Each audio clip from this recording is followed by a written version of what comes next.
Can the best get even better? The Hyundai Palisade and its corporate cousin, the Kia Telluride, are our favorite three-row SUVs. And today we're taking our first look at the new 2026 Palisade. It's bigger, it has more tech, and for the first time, it's available as a hybrid. And if you're in the market for a new car or ready to sell your used car, head over to Edmunds.com to find everything you need. All right, I've seen many cool lights in my day, but these are just fantastic. They have this vertically stacked LED daytime running light, something that I think is really creative. They kind of concealed the headlights behind this black right here. Obviously, you can see them when they're on, when they're off, they kind of just blend in.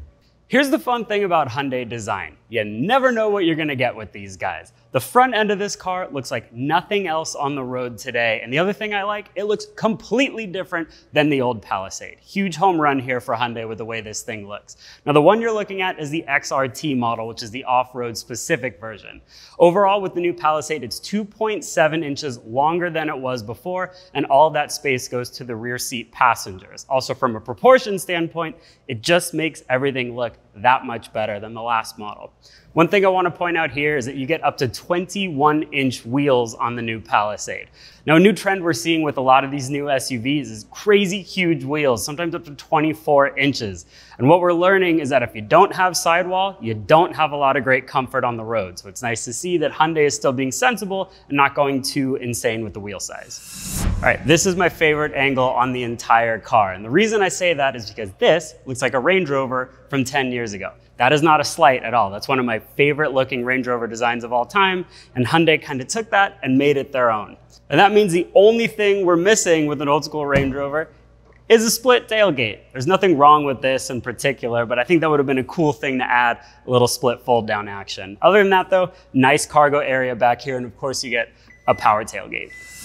So this Palisade comes with a new V6 engine that makes slightly less horsepower than the old V6 engine. But you know what? It still has a 5,000-pound max tow rating, which is on par with most SUVs that are this size. But luckily, the story is not over there because Hyundai, for the first time, is doing a hybrid version of the Palisade. It's a 4-cylinder hybrid, and with 2 electric motors, it combines for 329 horsepower. The other good news is that you should be getting over 30 miles to the gallon on the highway. That's what Hyundai expects.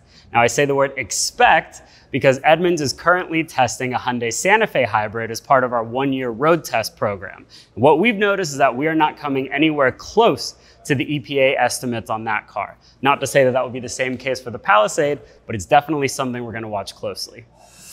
So speaking of that Santa Fe hybrid, I called that the nicest Hyundai interior that I had ever seen, which was true. Up until this moment right now. They really outdid themselves with this. And it makes sense that Hyundai would kick things up a notch for their flagship SUV, but I just love what they've done with the interior of this car. This cool arch that surrounds the entire dashboard is really unique looking. And my favorite thing about sitting in here for the first time is it's not just all screen. We get into so many cars now and the first thing you notice is just screen in your face. But here in the Palisade, they give you lots of other things to look at. So when we first saw photos of the new Palisade, it was the Korean spec version of the car, and they had an optional 9-seat configuration, including a front seat bench. Now, unfortunately, that option is not coming to the US. It's just 8- and 7-seat configurations. And instead of a bench, you get a much more traditional center console. But the good news is there's still a bunch of really cool tech in here. We have a wireless charging pad, which actually has a fan built in, so your phone's not gonna overcook when you're charging it. And we have 3 different USB-C ports as well. So everybody is getting plenty of charging going on.